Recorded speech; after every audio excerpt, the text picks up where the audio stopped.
Jungle. Halo pemirsa, kembali lagi di Liputan Edukasi Geografi. Bersama saya, Nikodias Anugrah. Di edisi kali ini, kami akan mengajak Anda menyusuri keindahan Candi Borobudur di Kabupaten Magelang.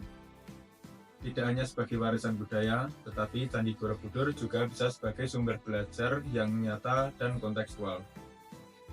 Lalu, bagaimana sebenarnya hubungan Candi Borobudur dengan konsep-konsep geografi? Tim kami sudah berada di lapangan untuk menjawabnya. Untuk Eko Lutfi, dipersilahkan laporannya.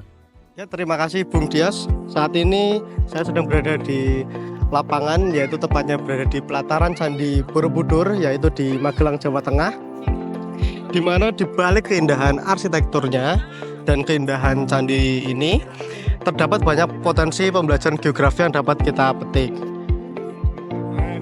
Candi ini mengajarkan tidak hanya dari sisi sejarahnya, Borobudur juga mempresentasikan hubungan manusia dengan ruang dan alam. Untuk itu saya akan mengajak Anda berbincang kepada pengunjung di sini. Salah satunya mungkin nanti kita akan mencari mahasiswa, lebih tepatnya mahasiswa geografi. Yuk ikuti saya terus.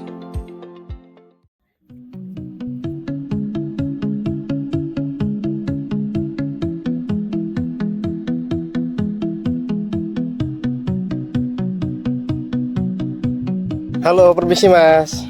Ya. Boleh nanya-nanya nggak? Ya, namanya boleh. Siapa, terus tujuannya ke sini tuh mau ngapain sih? Ya, perkenalkan nama saya Dimas Ferdi dari Pendidikan Geografi FKIP UNS. Jadi di sini saya sedang melakukan observasi ya mengenai tentunya dalam bidang kami yaitu mengenai geografi fisik, khususnya dalam mengenai topografi, geologi dan area khusus kawasan Candi Borobudur. Kemudian perlu diketahui juga teman-teman, khususnya dalam perspektif geografi, candi ini tersusun dari batuan vulkanik yang dikeluarkan atau dihasilkan dari aktivitas di sekitaran gunung. Di sini ada Gunung Menoreh dan juga Gunung Merapi. Nah, secara morfologi, Candi Borobudur ini terletak di antara dua gunung berapi ya, yaitu Gunung Merapi dan juga Gunung Menoreh yang dulunya itu merupakan gunung api aktif. Nah, kemudian secara perspektif geografi tentunya sangat baik ya untuk kita kaji tentunya dalam perspektif geografi. Demikian. Jadi bisa dibilang Borobudur ini lahir dari kondisi geospasial yang sangat mendukung berarti ya? Betul sekali. Tentunya ini dalam kajian geografi khususnya dalam perspektif spasialnya geografi tentunya sangat menarik untuk kita kaji. Baik, terima kasih sebelumnya Kak. Ya, sama-sama. Nah, itu tadi kan ada penjelasan dari mahasiswa geografi. Sekarang kita cari pengunjung lainnya. Yuk. Ya, setelah kita tadi tanya-tanya ke mahasiswa yang berkunjung ke sini, kita coba cari pengunjung lainnya. Yuk. Oke, oke. Sebelumnya mau kenalan dulu boleh? Oh, boleh, silakan. Sebelumnya namanya siapa? Nama saya Hari. Terus kakak? Iya. Jadi gini Kak, kita mau tanya-tanya tujuan kalian ke situ sebenarnya apa sih, untuk rekreasi doang atau ada tujuan wisata apa? Ya edukasi kah atau apa? Kita di sini itu sebenarnya rekreasi, tapi disambi dengan belajar. Karena saya dan ini masih pelajar juga. Iya. Jadi kalau dari tempat ini, dari wisata Candi Borobudur ini, sebenarnya apa sih yang bisa kita buat edukasi itu? Saya kalau pandang ya Pak dari geografi fasilitas budaya sama strukturnya ya, terutama struktur yang kalau boleh tahu, kalau Mas tahu, saya baca dari internet atau buku, Candi Borobudur ini terbagi menjadi 3 struktur ya. Yang pertama sama Datu, ini yang dua sama Erupa Datu yang ada stupanya itu, Gambar-gambar bentukan orang ini. Oh iya, terus? dan yang terakhir Arupa Datu. Kalau dari di sini nggak kelihatan ya? Itu sini nggak kelihatan. Mungkin atas sendiri biasanya. Dan masing-masing struktur memiliki makna ya. Yang pertama Kamadhatu itu berarti awal kelahiran manusia di muka bumi. Yang kedua Supadatu, ya. Alam peralihan. Dan yang ketiga Arupadatu, yang berarti tempat dewa. Terus berarti kalau untuk pembelajaran tadi itu tuh berarti kita bukan hanya tapi kita berarti untuk belajar spasial berarti geografi ya. Iya. Itu tuh berarti kita dengan melihat observasi seperti ini pun kita berarti bisa langsung belajar berarti ya. Pasti bisa. Berarti nggak harus dari buku kan ya? Bisa. Oke, baik. Sebelumnya terima kasih ya kayak selamat Sama. menikmati lagi. Mas.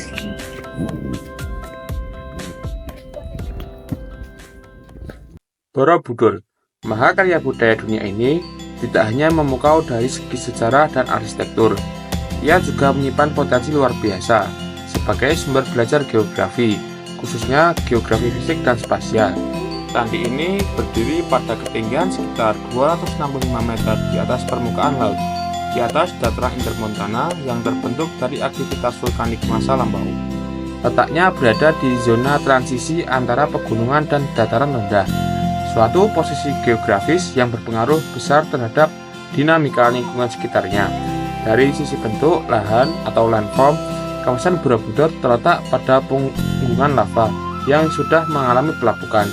Ini menciptakan platform alami yang kokoh sekaligus strategis untuk pembangunan candi. Kawasan ini juga memiliki iklim tropis basah. Menurut klasifikasi Köppen, dengan curah hujan tinggi sepanjang tahun dan suhu rata-rata antara 20 hingga 30 derajat Celcius. Kondisi ini sangat berpengaruh terhadap proses pelapukan batuan, pelestarian struktur, hingga vegetasi penyangga. Secara spasial, Borobudur menjadi pusat dari pola pemusatan aktivitas di wilayah sekitarnya. Fungsi candi kini tak hanya sebagai situs religi, namun juga sebagai pusat edukasi, pariwisata, hingga ekonomi lokal. Ini dapat dikaji dari geografi fungsional, yang menyoroti bagaimana suatu titik menjadi penggerak aktivitas wilayah. Dalam konteks keuangan modern, perkembangan infrastruktur seperti jalur wisata, museum, pusat UMKM, hingga transportasi antar kecamatan memperlihatkan dinamika spasial yang terus berkembang yang ada di wilayah Borobudur ini. Maka jelaslah Candi Borobudur ini bukan sekedar peninggalan masa lalu. Ia adalah ruang belajar hidup yang mempertemukan proses geologi, kondisi iklim, bentuk lahan, dinamika wilayah, dan makna budaya dalam satu tempat. Sebuah laboratorium geografi terbuka, tempat di mana ilmu pengetahuan dan warisan peradaban saling bersinggungan dalam harmoni. Ya, dari seluruh uraian yang telah kita liput tadi, kita dapat mengambil kesimpulan bahwasanya Candi Borobudur bukan hanya candi peninggalan sejarah, namun juga sebagai objek pembelajaran geografi yang menarik. Dan bahwasanya belajar geografi tidak perlu dari textbook maupun di kelas saja, namun juga kita dari mengamati wisata-wisata menarik seperti ini. Dari kawasan Candi Borobudur, saya Lutfi kembali ke studio.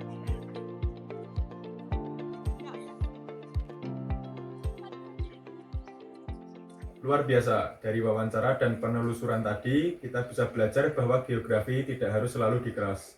Tetapi melalui observasi seperti di Candi Borobudur tadi, kita dapat belajar tentang pengetahuan spasial, budaya, dan alam secara nyata. Sekian liputan edukasi geografi hari ini. Sampai jumpa di liputan berikutnya. Saya Nikodias Anugrah, pamit undur diri. Salam geografi.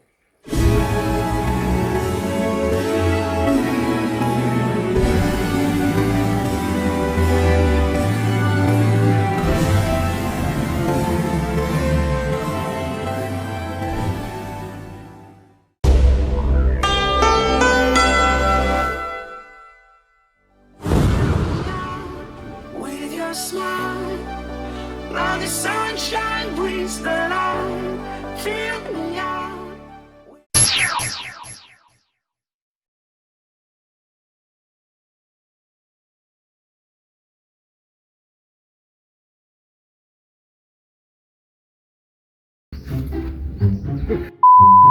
Cari.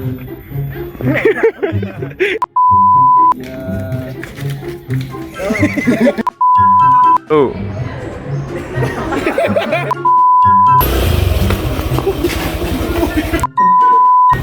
Hiung hiung hiung. Dewa semua.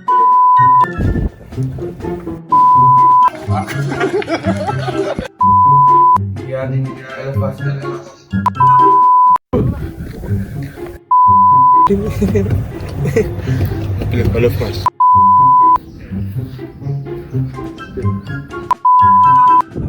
Bos, kita sedang mobil listrik.